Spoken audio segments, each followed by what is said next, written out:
इस पल तुझे जाना पड़े वहां पर, सांसों का क्या भरोसा। इसलिए 7 दिन बहुत महत्वपूर्ण है महाराज, ध्यान से सुनो। कथा के हर एक रस को अपने कानों के माध्यम से जीवन में उतारें, पिए पिए, नित्य निरंतर पिए। जब तक ये प्राण ना निकल जाएं तब तक भागवत को सुने।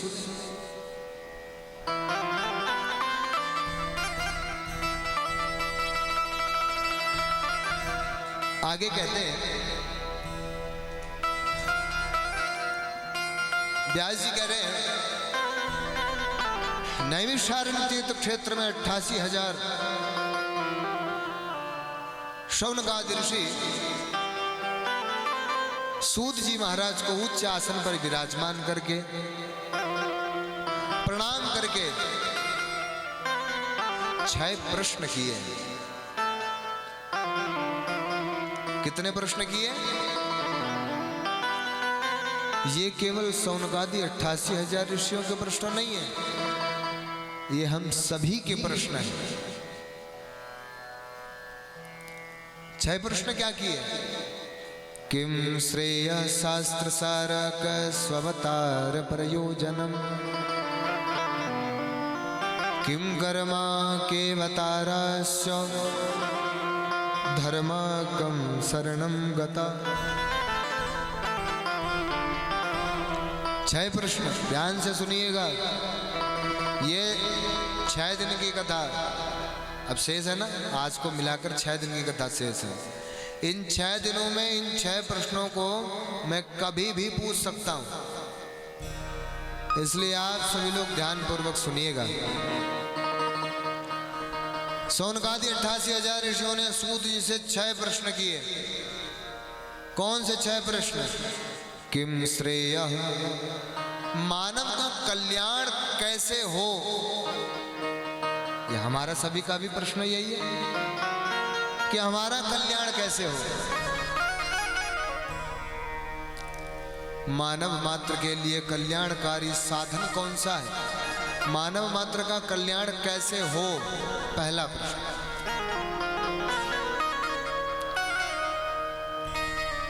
किम श्रेय शास्त्र सारः का। इस संसार में अनेक प्रकार के शास्त्र हैं। कोई शास्त्र कुछ कहता है, कोई शास्त्र कुछ कहता है, कोई शास्त्र कुछ कहता है। शास्त्रों का सार क्या है? ऐसा कोई शास्त्र है जिसको एक ही शास्त्र को पढ़ के सारे शास्त्रों का ज्ञान हो जाए? ऐसा कोई शास्त्र है? शास्त्र सारा का पहला प्रश्न, मानव का कल्याण कैसे हो, उसका साधन बताइए। क्या करे मानव जिससे उसका कल्याण हो जाए, पहला प्रश्न। दूसरा प्रश्न, शास्त्रों का सार क्या है? कम समय में एक ही ग्रंथ को पढ़कर सारे ग्रंथों का ज्ञान हो जाए, सारे ग्रंथों का निचोड़ मिल जाए, ऐसा कोई ग्रंथ है क्या? दूसरा प्रश्न।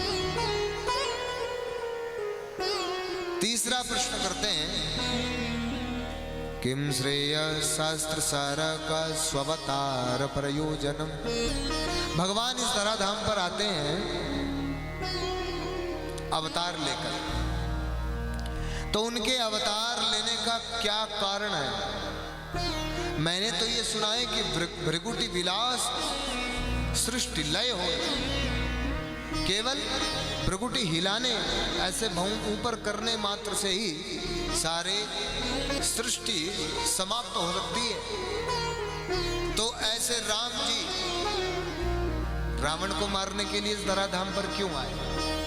ऐसे कृष्ण कंस को मारने के लिए इस धराधाम पर क्यों आए? वो तो वहां से बैठे बैठे काम कर सकते थे।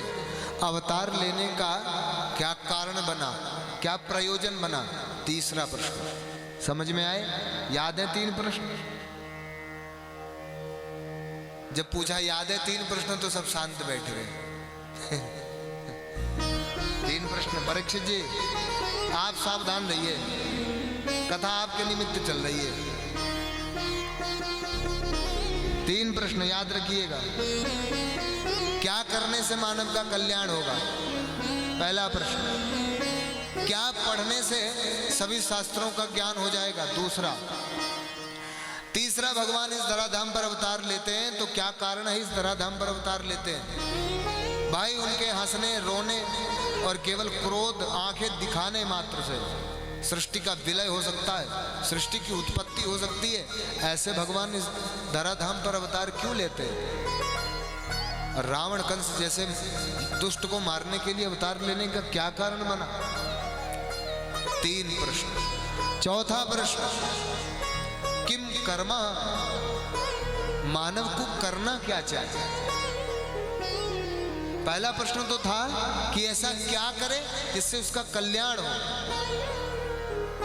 कल्याण करने के लिए पूछा कि क्या करें। और चौथा प्रश्न किया कि कर्म क्या है, उसको करना क्या चाहिए, कल्याण के अलावा उसको और क्या करना चाहिए, मानव का कर्म क्या है। समझे? चौथा प्रश्न समझ गए।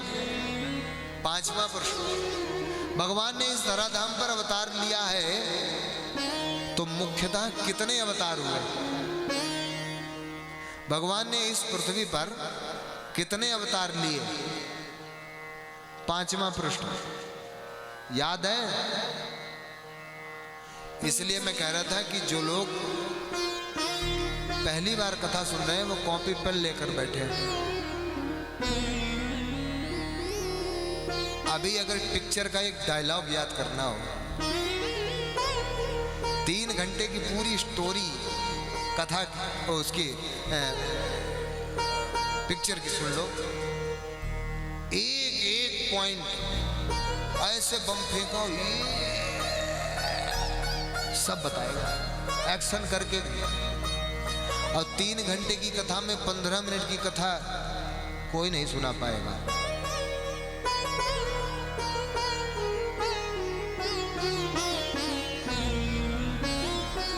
ये निद्रा पता क्यों आती है? कोई भी शुभ कर्म करने बैठो, जैसे माला जपने बैठो, ध्यान लगाने बैठो,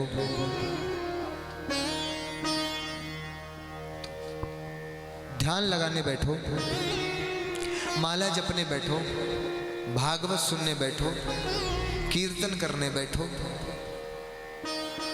तो ये नींद क्यों आती है? और कोई विघ्न पड़े ना पड़े, नींद जरूर एक बार झपकी जरूर लग जाती है। होता है ना? क्यों आती? सुनिए, राम जी ने जब कुंभकर्ण का वध कर दिया तब कुंभकर्ण की पत्नी का नाम था निद्रा देवी। क्या नाम था? व्यास जी ने ग्रंथों की रचना की है, पुराणों को लिखा है। व्यास गुफा में बैठे हुए थे, मन बड़ा उदास था। नारद जी निकले, क्या हुआ, ऐसे मन खिन्न क्यों है? व्यास जी कहते हैं 17 पुराणों की रचना कर दी, वेद वेदांत उपनिषद लिख दिए, यहां तक कि ज्ञान का भंडार महाभारत लिख दिया, लेकिन फिर भी मेरे मन में शांति नहीं है। पता नहीं क्यों मुझे संतुष्टि नहीं मिल रही। तो नारद जी कहते हैं तुमने अभी तक जितने भी ग्रंथ लिखे उसमें ज्ञान की चर्चाएं की, तत्व की चर्चाएं की, लेकिन भक्ति को नहीं गाया, भगवान के भक्तों के चरित्रों का गुणगान नहीं किया।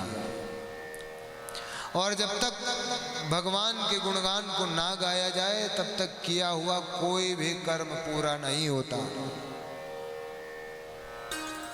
अच्छा जी, तो अपना पूर्व चरित्र सुनाया।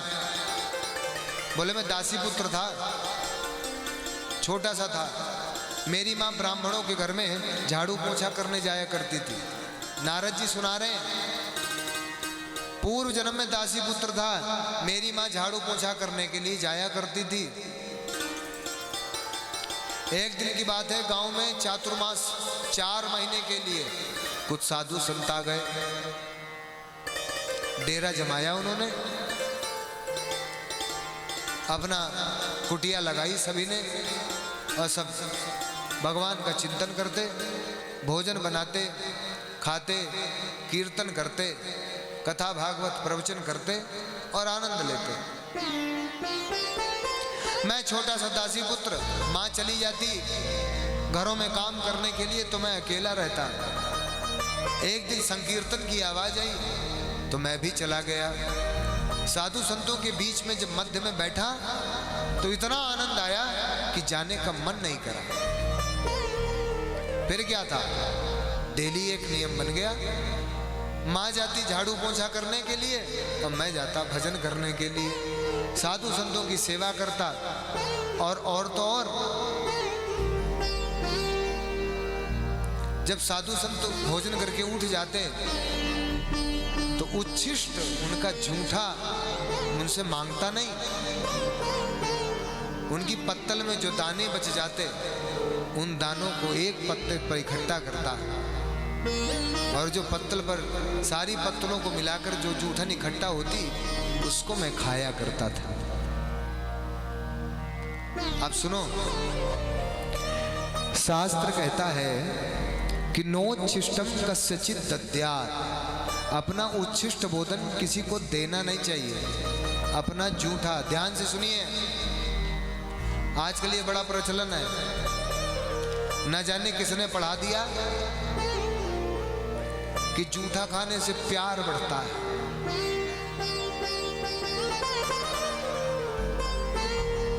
बता दो जरा कितना प्यार बढ़ा। रोज लात मुंह से लड़ाई झगड़े हो ही रहे, कितनों का प्रेम बढ़ गया बताओ। जूठा खाने से प्रेम नहीं बढ़ता, जूठा खाने से बुद्धि भ्रष्ट हो जाती है। और शास्त्र कहता है कि जो अपना उच्छिष्ट भोजन देता है वो आने वाले जन्म में स्वान की योनि प्राप्त करता है, घर घर की जूठन खाता है। इसलिए अपना उच्छिष्ट किसी को देना नहीं चाहिए। अगर उच्छिष्ट खाना है तो किसका खाना चाहिए? या तो साधु संतों का शीत प्रसाद, झूठा प्रसाद वो खाओ, या भगवान का लगा हुआ भोग वो झूठा खाओ, उससे मति आपकी शुद्ध होगी। और किसी का जूठा ना खाना चाहिए और ना देना चाहिए। भूल जाओ महाराज कि प्रेम बढ़ता है जूठा देने से। आगे वाले जन्म में कुत्ते की योनि मिलेगी, शास्त्र कह रहा, मैं नहीं कह रहा।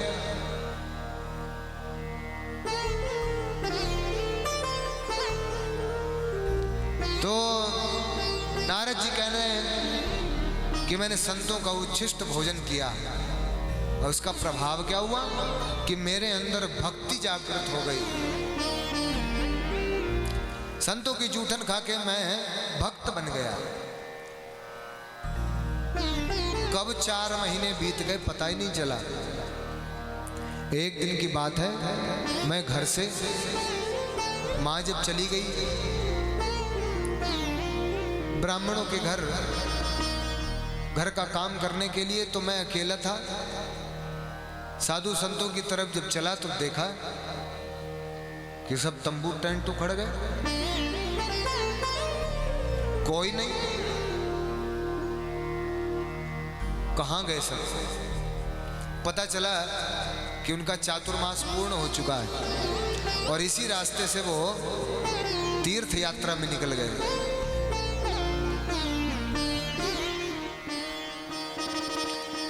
तो नारद जी उन्हीं के पीछे पीछे चल दिए। बहुत दूर तक जब पहुंचे, जब कहीं दिखाई नहीं दिए, तो एक वटवृक्ष के नीचे बैठकर ध्यान लगा लिया और साधु संतों ने एक मंत्र दिया, द्वादशाक्षर मंत्र। बोले इसका जाप करना, भगवान की प्राप्ति होगी।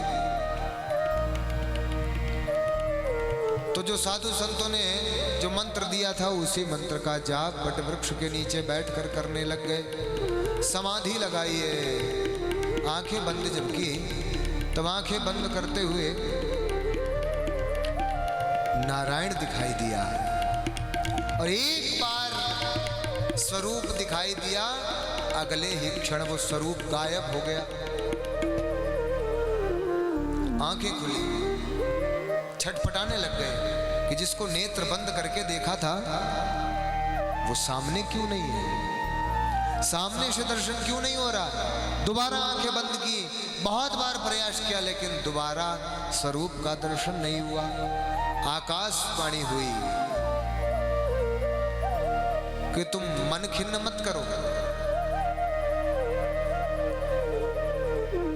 कुछ तुम्हारे ऐसे कर्म रह गए हैं जिन कर्मों के द्वारा तुम्हें भगवान का दर्शन नहीं हो सकता। संतों का उच्छिष्ट खाया था, संतों का दिया हुआ मंत्र जिसका जाप तुमने किया, उसी के फलाश्रय तुम्हें भगवान का दर्शन हुआ था। लेकिन तुम्हारे कर्मों के द्वारा तुम्हें भगवान का दर्शन अब दोबारा नहीं होगा। तो बोले क्या करें? बोले अब ये पूरा जीवन जब तक श्वास है तब तक भगवान का चिंतन और स्मरण करो। नारद जी व्यास जी को सुना रहे हैं अपनी कहानी पूर्व चरित्र की, और बोले देखो उस नाम मंत्र का प्रभाव क्या हुआ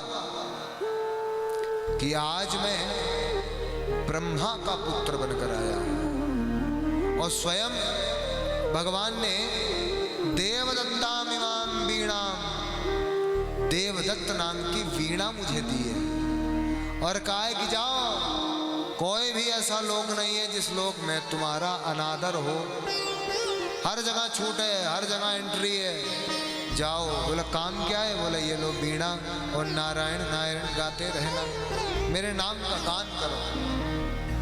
और आज मैं बड़ा प्रसन्न हूँ। और मजे की बात क्या है कि भगवान के भक्तों की लिस्ट में सबसे पहले नाम मेरा आता है।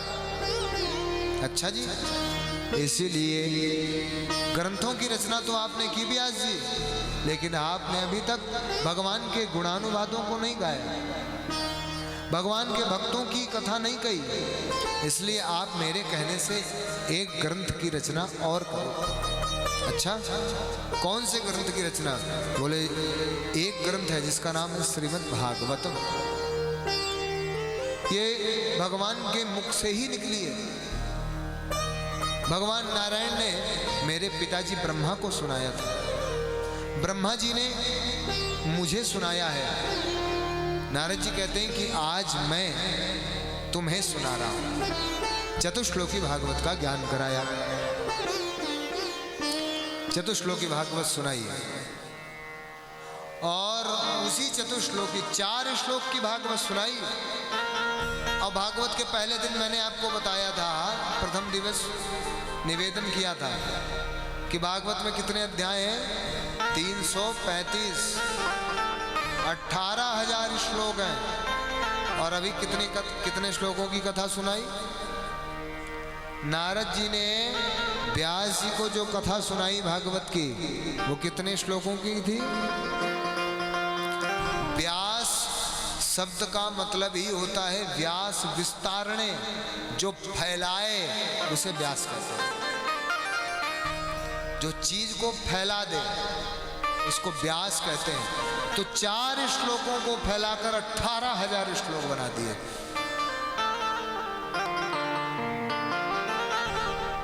अब ग्रंथ तो रच गया, पढ़ाया किसे जाए? इतना सुंदर ग्रंथ की रचना हुई, पढ़ाएं किसे? तो याद आया कि मेरे अब देखिए माता जी जब तक नीचे बैठी रहीं तब तक बैठी रहीं, जैसे ही कुर्सी पाली जय राम जी की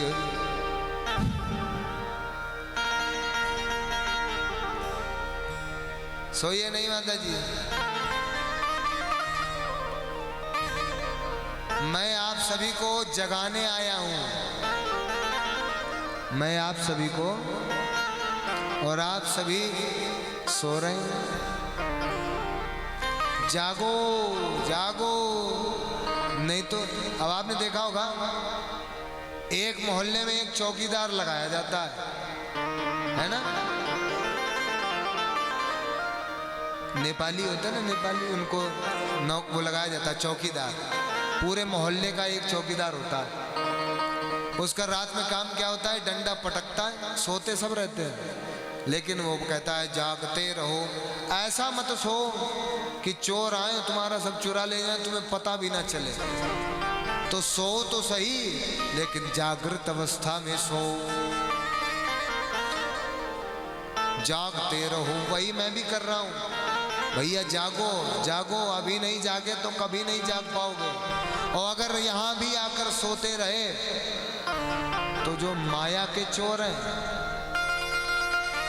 जो द्वेषों के चोर हैं, वो कब आपको चुरा ले जाएंगे आपको पता भी नहीं चलेगा।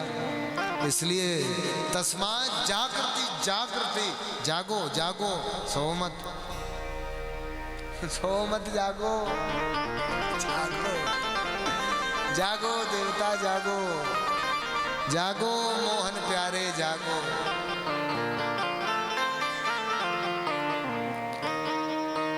व्यास जी के मन में आया कि इस ग्रंथ की रचना तो कर दी, पढ़ाया किसे जाए। तो सुखदेव अपने पुत्र की याद आई कि बचपन में माँ के गर्भ से निकलते ही वन की ओर चले गए, इससे बढ़िया कोई आदमी नहीं मिलेगा। बुलाया कैसे जाए, 4 शिष्य भेजे, चारों को भागवत का एक एक श्लोक पढ़ाया।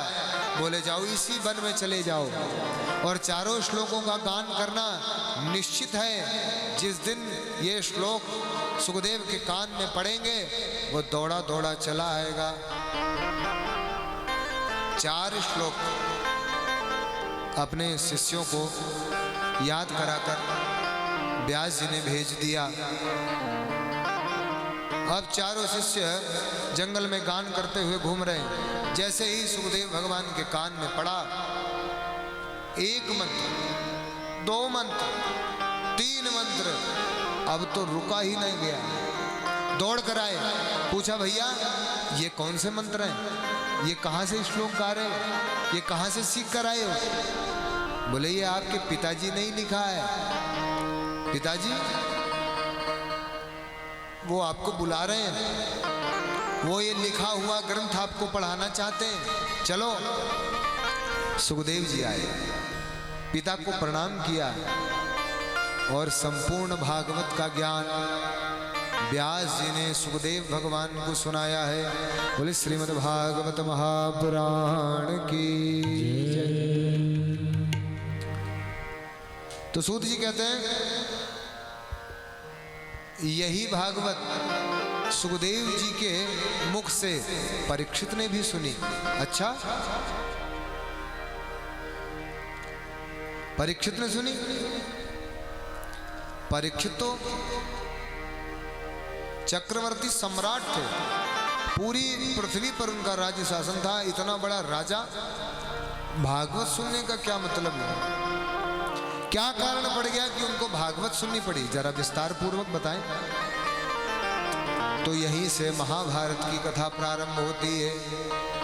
यदा हृदय कौरव सृंजयाना वीरे स्वथो वीर गतिम गतेषु वृकोदरा विद्ध गदा विमर्श भग्नो रुदंडे धृतराष्ट्रपुत्रे।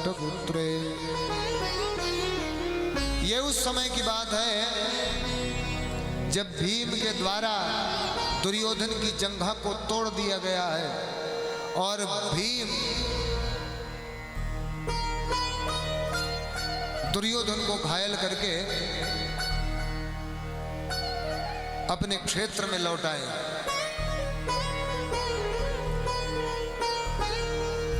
उत्सव मनाया जा रहा है कि भाई आज हम जीत गए। दुर्योधन को एक श्राप कह लो या वरदान कह लो, एक वरदान था कि उसकी मृत्यु तभी होगी जब सुख और दुख दोनों एक साथ आए, हंसे भी और रोए भी, तभी दुर्योधन मरेगा। जंघा टूटी पड़ी है, तड़प रहा है, मृत्यु भी नहीं आ रही, क्या करेगा? उसी समय अश्वत्थामा आया। दुर्योधन की हालत को देखकर कहता है,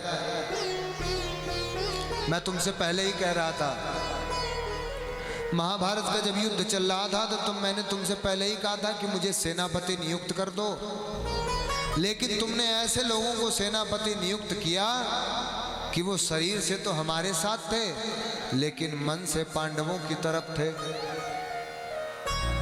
इसलिए ये युद्ध हम जीत नहीं पाए। और युद्ध का एक नियम होता है कि जब तक सामने वाला जो प्रधान शासक होता है, लड़ने वाला, जब तक वो समाप्त ना हो जाए तब तक युद्ध जीता नहीं माना जाता। तो दुर्योधन अभी भी जीवित है, मरा नहीं।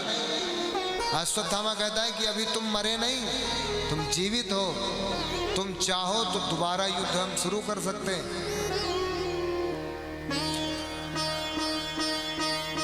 तो दुर्योधन कहता है,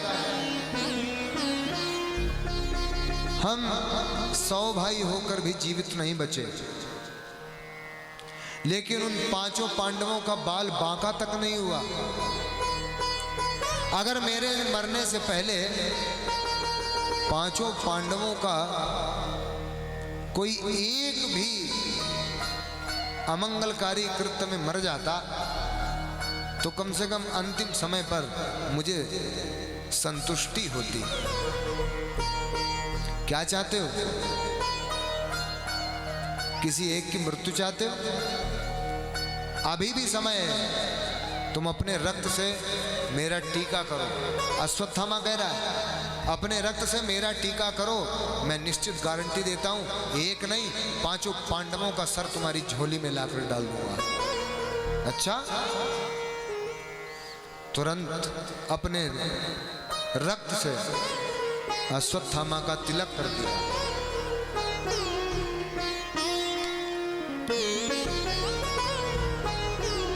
उत्सव चल रहा था जीत का पांडवों में। युद्ध जब महाभारत का प्रारंभ हुआ था तो भगवान श्री कृष्ण जब शांति दूत बनकर जा रहे थे, कथा है, आपको पता है? पता है कथा? पता है ना? भगवान युद्ध ना हो करके जब शांति दूत बनकर दुर्योधन के पास जा रहे थे तो जाने से पहले किसको बुलाया पता है? द्रौपदी को। ध्यान से सुनिए, द्रौपदी को बुलाया, बोले सुनो मैं शांति दूत बन के जा रहा हूं, कुछ कहना है तो बोलो। बोले मैं कहना तो एक ही बात चाहती हूँ, शांति दूत बनकर जा रहे हो लेकिन शांति मत बना देना। क्यों? बोले मैं जब तक अपने अपमान का बदला न लूं तब तक मैं शांत नहीं बैठूंगी। अच्छा जी, तो करना क्या है? बोले शांति मत बनाना, शांति का प्रस्ताव रखना लेकिन इस तरीके से रखना कि शांति बने ना। मैं युद्ध चाहती हूँ। अच्छा, युद्ध चाहती हो, लेकिन एक बात और कान खोल कर सुन लो, युद्ध में बहुत नुकसान होगा। क्या क्या नुकसान होगा? कई रथी महारथी सब प्राणांत की ओर जाएंगे, लेकिन एक बात और सुन लो, तुम्हारे पांचों पांडवों के अलावा पुरुष बचेगा कोई नहीं। अगर ये बात स्वीकार करती हो तो ठीक है, तब मैं शांति नहीं करूंगा। अगर तुम सबका भला चाहती हो तो शांति प्रस्ताव रखने दो। नहीं, जो होना होगा सो देख लेंगे। त्रिया हट जो है ना, स्त्री का हट, बाल हट, त्रिया हट, योगी हट, ये हट ऐसे हट होते हैं जिनके सामने नतमस्तक होना ही पड़ता है। बच्चा अगर बाल हट क्या होता है, बच्चा अगर बाजार में चला जाए, उसको अगर खिलौना पसंद आ गया तो उसको लेना ही लेना है, और अगर नहीं दिलाओगे तो रोड पे लौट जाएगा, कपड़े फाड़ डालेगा, बाल नोचने लग जाएगा, आखिरी में हड़कर आपको देना ही पड़ेगा। ऐसे स्त्री का हट होता है। द्रौपदी ने कहा कि मुझे युद्ध ही चाहिए, शांति नहीं चाहिए। ठीक है, लेकिन तुम्हारे पतियों के अलावा बचेगा कोई नहीं, कोई बात नहीं। वही बात जो भगवान श्री कृष्ण ने कही थी युद्ध से पहले कि बचेगा कोई नहीं, युद्ध विश्राम हो गया। पांडवों के यहाँ शिविरों में उत्सव मनाए जा रहे हैं। दुर्योधन इधर करहा रहा है, अश्वत्थामा चला मारने के लिए पांचों पांडवों को योजना बनाकर। इधर उत्सव मनाए जा रहे हैं, लेकिन सब उत्सव मना रहे हैं, द्रौपदी उत्सव नहीं मना रही। क्यों नहीं मना रही? शांति से बैठी है। आज भी कन्हैया की वो बात याद है कि जब युद्ध समाप्त होगा उससे पहले पांचों पांडवों के अलावा बचेगा कोई नहीं। लेकिन आज भी पांचों पांडवों के द्रौपदी से जो 5 पुत्र उत्पन्न हुए थे वो आज भी जीवित हैं।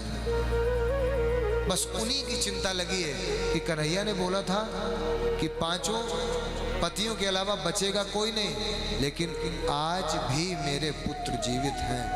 हो ना हो इन पर संकट जरूर आएगा। माँ तो माँ समझ गई।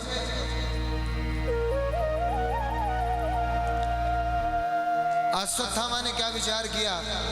शिविर में रात्रि में उत्सव मनाए जा रहे थे, छोटे छोटे बच्चे माँ को बोले, माँ अब हम थक गए, पिताजी के साथ आप उत्सव मनाओ, हम जाकर सोने की तैयारी करते हैं। आज अपने शिविर में नहीं सोए, जहां पर पिताजी सोते थे सबने अपने अपने पिता की सैया को ले लिया, सब सो गए, ऊपर से चादर ढक ली। अश्वत्थामा ने विचार किया कि कैसे पांडवों का वध किया जाए। तो क्या देखा, रात्रि में एक वृक्ष के ऊपर एक घोंसला था। वो घोंसला किसका था? कौवे का। कौवे का घोंसला, उसमें छोटे छोटे बच्चे भी थे उसके। शायद आप लोगों को पता होगा कि कौवे को दिन में दिखता है और उल्लू को रात में दिखता है। कौवा दिन में उल्लू के बच्चों का शिकार करता है और रात में उल्लू कौवे के बच्चों का शिकार करता है। दोनों एक दूसरे के विपरीत हैं, एक को रात में दिखाई देता है, एक को दिन में दिखाई देता है। कौवा रात में अंधा हो जाता है, ऐसे ही उल्लू दिन में अंधा हो जाता है। तो क्या देखा कि कौवे का घोंसला, उसमें एक उल्लू ने रात्रि में आक्रमण कर दिया, सारे बच्चों को मार डाला। यही देखा कि सोते हुए रात्रि में आक्रमण करना चाहिए। काक उलू कन्याय इसको बोलते हैं, काक उलू कन्याय। वो प्रक्रिया देखकर विचार किया कि मैं भी सोते हुए पांचों पांडवों का वध करूंगा रात्रि में।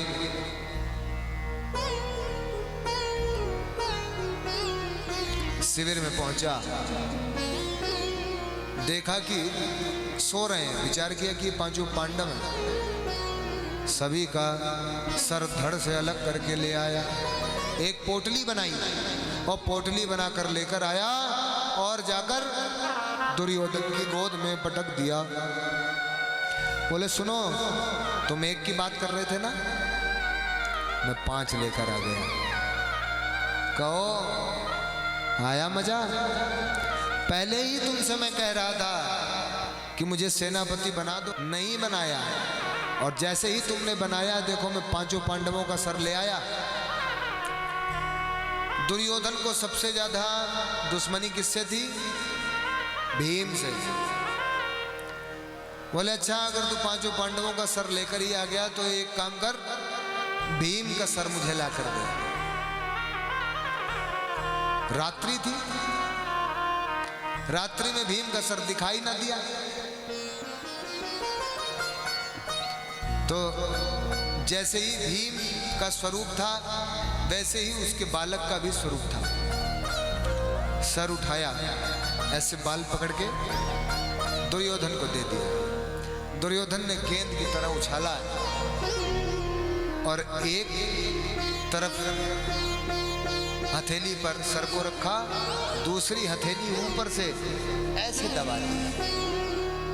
और जब ऐसे दबाई तो जैसे पका हुआ आम फूट जाता है, वैसे ही भीम के पुत्र का सर फूट गया। दुर्योधन ने मन में विचार किया कि भीम का सर, जिसमें 10,000 हाथियों का बल हो, ऐसे भीम का सर 5 मिनट में फूट जाए? नहीं मान सकता। पोटली खोल कर देखा तो छोटे छोटे 5 बच्चों का सर। क्या कर दिया तूने?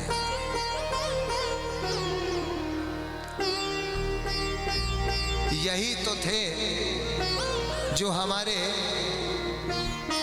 वंश को आगे बढ़ाने वाले थे। इस युद्ध में अंतिम वंशजों को भी तूने मार डाला। ये क्या किया?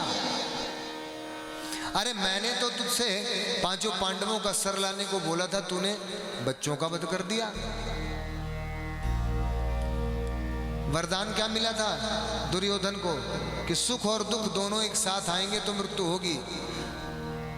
जब पता चला कि 5 पांडवों का सर आया है तो प्रसन्न हो गया। और जब पोटली खोल कर देखा तो छोटे बच्चे थे, तो दुख हुआ। तो सुख और दुख दोनों एक साथ आए, दुर्योधन की मृत्यु हो गई। अब अश्वत्थामा ने विचार किया कि मैंने छोटे छोटे बालकों को मारा है, अब ये 5 पांडव मिलकर मुझे छोड़ेंगे नहीं। इधर द्रौपदी के मन में एक ही विचार चल रहा है, वही कृष्ण की बात याद आ रही है कि 5 पांडवों के अलावा बचेगा कोई नहीं। और छोटे छोटे बच्चे कहकर गए थे कि माँ हम सब थक गए, हम सोने जा रहे हैं, चलो एक बार देख तो ले चल के। जाकर देखा है माता शिशूना निधनम सुताना निशम्य घोरम परितव्यवान्।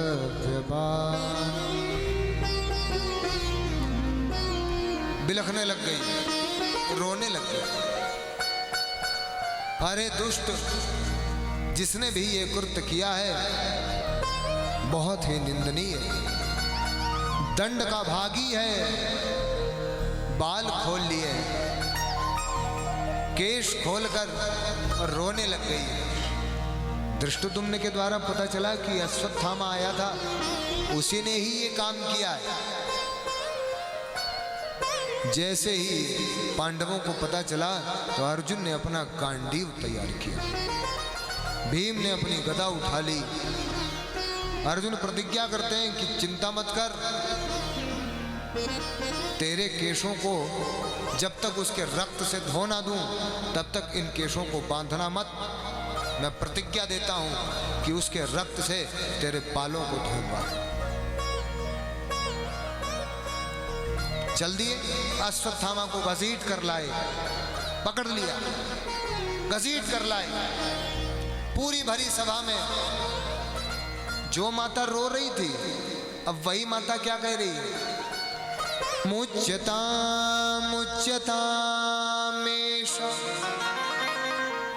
ब्राह्मणो नितराम गुरु।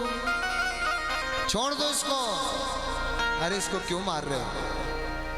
मेरे 5 पुत्रों का तो वध कर दिया, कितना दुख हो रहा है मुझे, और अगर तुम सभी ने मिलकर इसका वध कर दिया तो इसकी मां कितना विलाप करेगी। मत मारो, छोड़ दो। और ये तो गुरु द्रोणाचार्य का पुत्र है और ब्राह्मण है, और ब्राह्मण तो जन्म से ही गुरु होता है, और दूसरा गुरु पुत्र भी है, इसलिए नहीं, छोड़ दो। आपाधापी होने लग गई, 4-5 दल हो गए। कोई कहता छोड़ दो, कोई कहता मार दो, कोई कहता लटका दो, कोई कहता जमीन में गाड़ दो, कोई कुछ कहता, कोई कुछ कहता। विचार समझ में नहीं आता, सब भ्रमित हो गए कि इसके साथ किया क्या जाए। तो भगवान श्री कृष्ण ने कहा है, अर्जुन भ्रम में फंस गए, गीता याद करो। जब किसी बुद्धिमान, विवेकी, ऐश्वर्यवान, जिसका मान सम्मान बहुत हो, ऐसे व्यक्ति का जब वध करना हो, या किसी ब्राह्मण का जब वध करना हो, तो कैसे किया जाता है? उसको मृत्यु दंड नहीं दिया जाता। बपनम द्रविणादानम स्थानम निर्यापणम महत्। बपनम द्रविणादानम, उसकी जो प्रिय वस्तु है ना, उससे छीन लो। और ब्राह्मण की सबसे प्रिय वस्तु 3 चीजें ही होती हैं, शिखा, सूत्र और ग्रंथ। शिखा, पहना हुआ जनेऊ, सूत्र, और तीसरा ग्रंथ। ये ब्राह्मण के क्या है? आभूषण है, सबसे प्रिय आभूषण। बोला ये शिखा काट दो, केस कटवा दिए। और बोला दूसरा क्या करना चाहिए? बोला जो प्रतिष्ठित व्यक्ति हो उसको भरी सभा से धक्के मार कर, लात मार कर बाहर भगा दो। बोला तो इससे क्या होगा? बोला इससे अपमान होगा, और वो अपमान उसको मृत्यु दंड जैसा लगेगा। केस काट दिए, मणि जो माथे पर लगी हुई थी वो मणि को भी निकाल लिया और धक्के मारकर बाहर कर दिया सभा से। अश्वत्थामा ने विचार किया कि मैं इस अपमान का बदला जरूर लूंगा। ब्रह्मास्त्र चला दिया, और ब्रह्मास्त्र चलाया किस पर? उत्तरा के गर्भ की ओर। अभी आपने सुना कि 5 पांडवों के पुत्रों का वध हुआ, लेकिन एक ऐसा पुत्र था जो अभी भी उनके वंश को चला सकता था। वो कौन था? अभिमन्यु की पत्नी उत्तरा। क्या नाम था? उत्तरा। अभिमन्यु की पत्नी जिनका नाम था उत्तरा, उन्हीं के गर्भ में एक बालक गर्भस्थ था, गर्भ में ही था।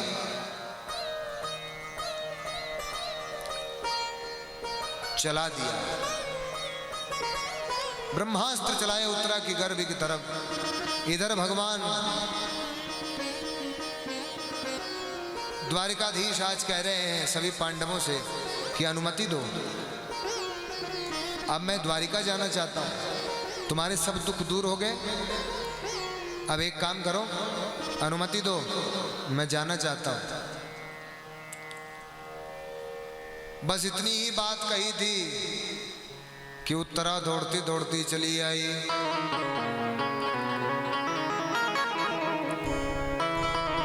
पाहि पाहि महायोगी देवदेव जगद्गुरु नान्यत्वदभयं पश्ये यत्यमृत्यु परस्परम्। क्या कहती है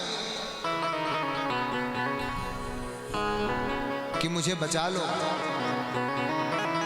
मेरे गर्भ को नष्ट करने के लिए एक अस्त्र आ रहा है।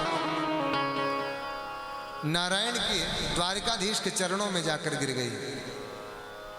अब आप समझिए, युधिष्ठिर भी खड़े हैं, भीम भी खड़े हैं,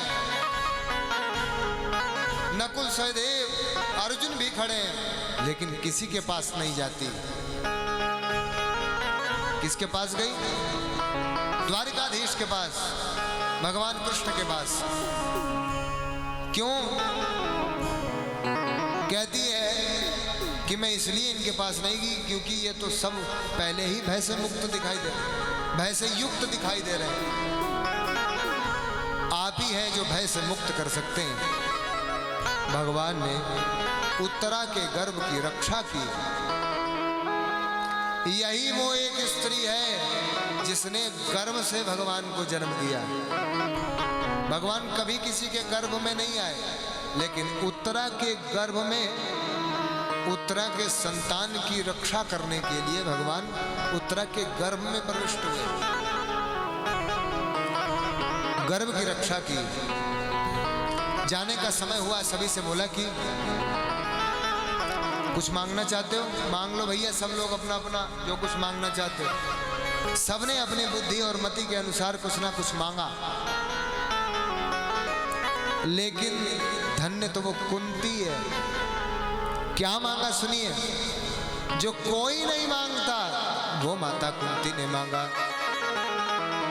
क्या मांगती है? पहले तो प्रणाम किया।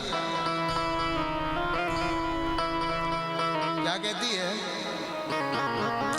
नमस्ते पुरुषं त्वाद्यमीश्वरं प्रकृते परम अलक्ष्यं सर्वभूतानां अन्तर्बहिरविस्थितं कृष्णाय वासुदेवाय देवकी नंदनाय च नंदगोपकुमाराय गोविंदाय नमो नमः। सुंदर श्लोकों में स्तुति की है। प्रणाम करके हाथ जोड़कर खड़ी है।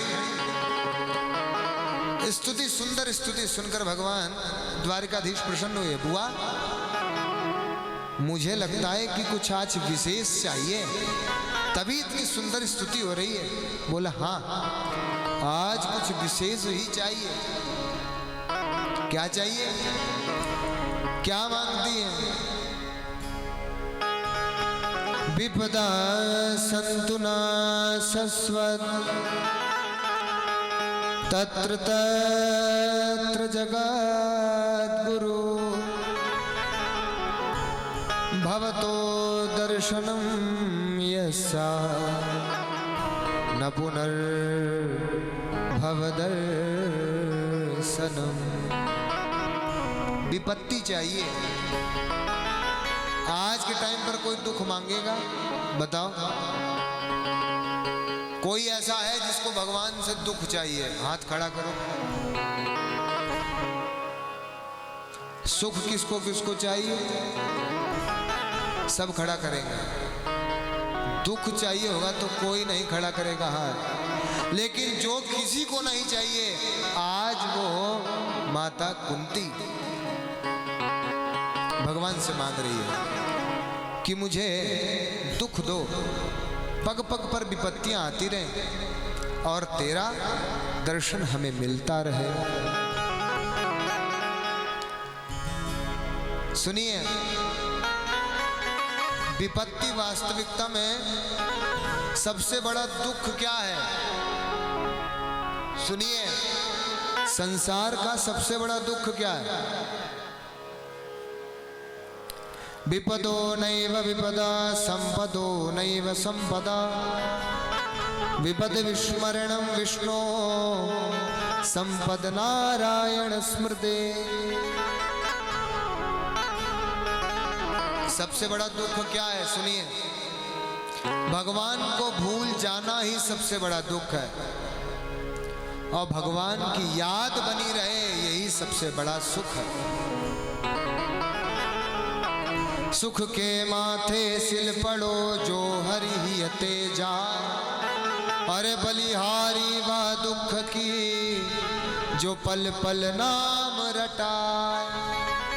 ऐसे दुख चाहिए जिस दुख में आपका स्मरण होता रहे। बताओ,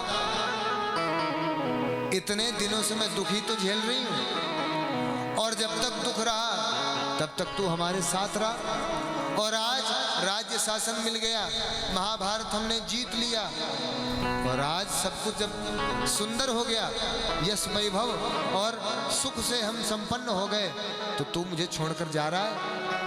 यही पसंद नहीं है, इसलिए मुझे विपत्ति दे।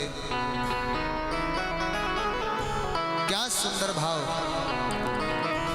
सभी से निवेदन है कि दुख पैसा ना होना, परिवार ना होना, संतति ना होना, शरीर ना होना दुख नहीं है। दुख तो वो है जिस समय आप भगवान को भुला दें, वही सबसे बड़ा दुख है। और सुख क्या है? हमेशा भगवान की स्मृति बनी रहे, यही सबसे बड़ा दुख है। तो कहते हैं, दुख को अगर दूर करना है तो श्री कृष्ण चरणाम भोजा स्मर दुखम गमिष्यति। भगवान श्री कृष्ण के चरणों का स्मरण करो, दुख गायब हो जाता है। तो आइए इसी भाव से आज की कथा को यहीं पर विश्राम करेंगे। जिस प्रकार माता कुंती ने भगवान से दुख मांगे, ऐसे हम सभी प्रार्थना करें कि प्रभु आपकी स्मृति सदैव हमें बनी रहे, और कभी भी हम आपको भूले नहीं, क्योंकि सबसे बड़ा दुख यही है। तो आइए एक भाव के माध्यम से प्रभु से करुण पुकार करते हुए आज की कथा को विश्राम देंगे। बोली भक्तवत्सल भगवान की।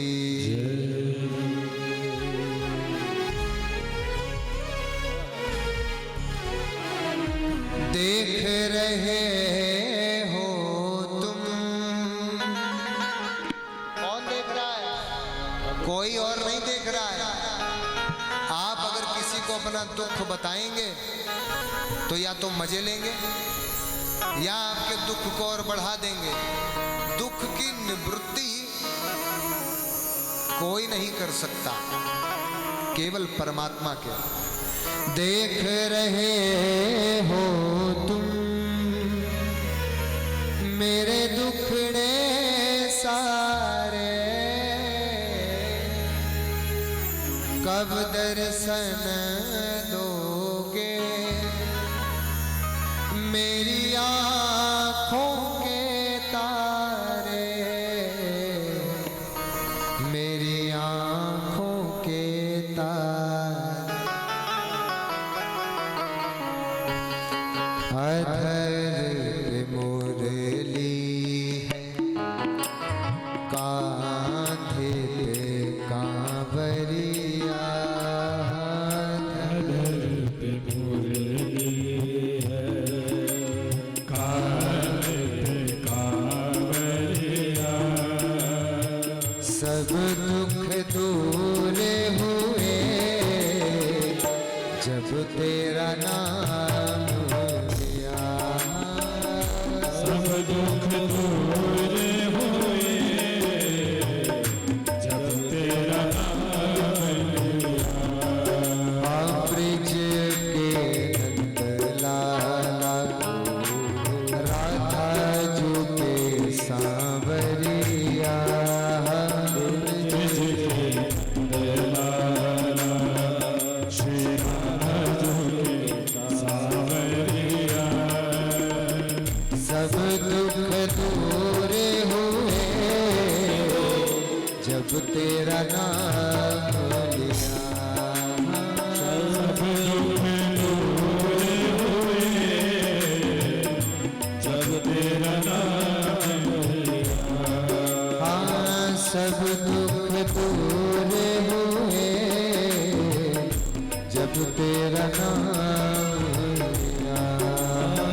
गोपाला।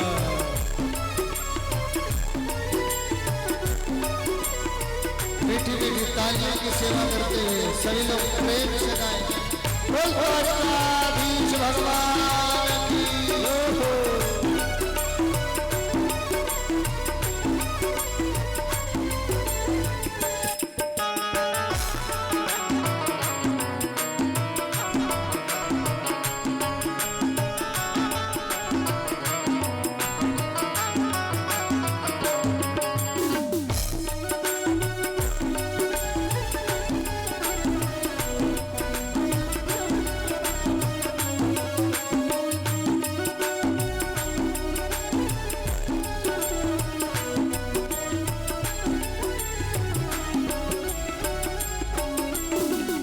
भजन हमेशा भाव में भरकर गाना चाहिए।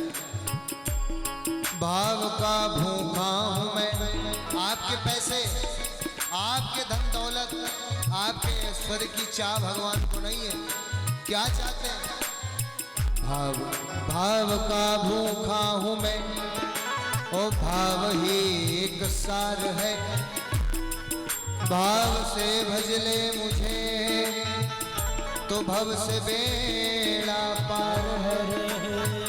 इसलिए भाव में भर कर गाना चाहिए। मेरा पुकारे है गिरधर गोपाला, मेरा पुकारे तुम्हें गिरधर गोपाला।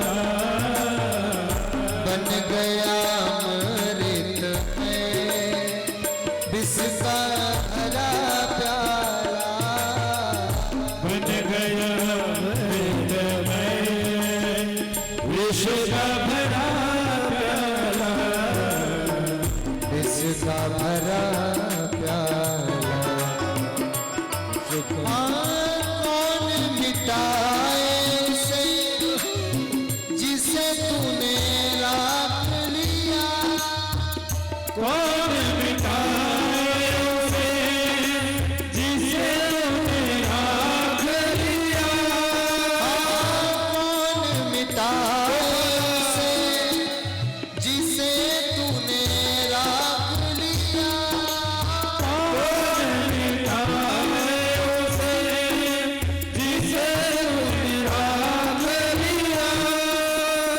सब दुख दूर हुए जब तेरा नाम लिया। सब दुख दूर हुए जब तेरा नाम लिया। ब्रिज के नंद लाला राधा जी के सांवरिया, सब दुख दूर हुए जब तेरा नाम लिया। सब दुख दूर हुए जब तेरा नाम लिया। नैनों में शाम बसे मन में बनवारे, नैनों में श्याम बसे मन में बनवारे। सुध बिसराए गई गोपाला, मुरली की धुन प्यारे, सुध बिसराए गई मुरली की धुन प्यारी, मुरली की धुन प्यारी। आधर पे मुरली है, कांधे पे कांवरिया, अधर में मुरली है, कांधे पे कांवरिया। आधर पे मुरली है, कांधे पे कांवरिया। अधर में